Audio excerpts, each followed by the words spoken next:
அன்பான மக்களே, என்னரும் சொந்தங்களே, உங்கள் பிள்ளைகள் நாங்கள் தொலைதூரத்தில் இருந்து வந்தோம்.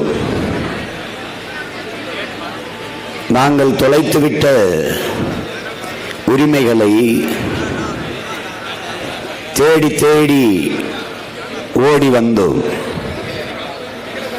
எண்ணற்ற துயர துன்பங்களை தூக்கி சுமந்து வந்தோம். அடக்குமுறை ஒடுக்குமுறை அத்தனையும் கடந்து வந்தோம். ஏச்சு பேச்சுக்கள், ஏளனம், விமர்சனம் எல்லாவற்றையும் தாங்கி வந்தோம்.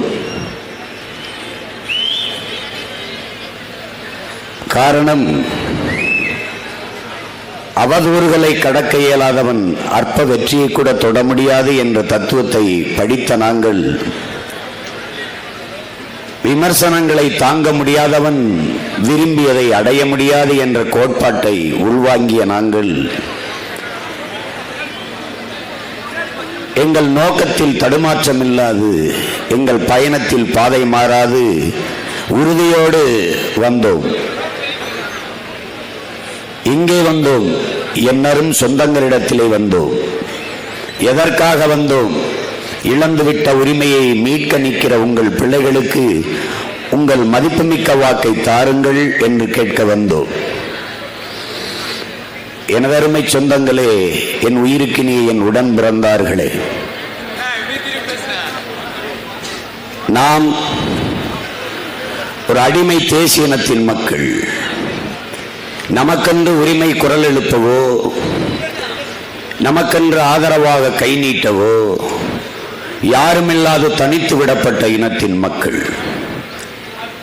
இங்கே இரண்டு பெரிய அரசியல் கட்டமைப்பு, ஒன்று இந்தியம், இன்னொன்று திராவிடம்.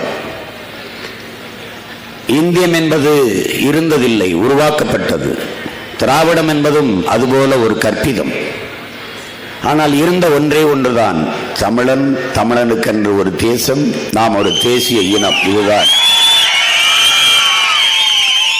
இந்த நிலப்பரப்பு முழுதும் தமிழை தாய்மொழியாக கொண்ட நாகர்கள் தான் பரவி வாழ்ந்தார்கள்.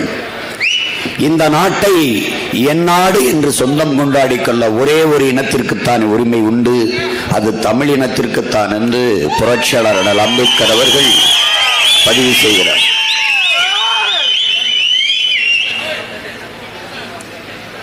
இந்த நீண்ட நெடிய ஒரு பெருங்கனவை சுமந்த பயணத்தில் உங்கள் பிள்ளைகள் அடுக்கடுக்காக பாய்ந்து பாய்ந்து வருகிறோம். அதில் மாபெரும் பாய்ச்சலாக இந்த 24 நடக்கிற இந்திய நாடாளுமன்ற தேர்தலை பார்க்கிறோம். தமிழ் தேசிய அரசியல் கோட்டையை கட்டி எழுப்புகிற வலிமைமிக்க தூண்களாக 40 தூண்களை தேர்தல் களத்திலே நிறுத்தி இருக்கிறோம்.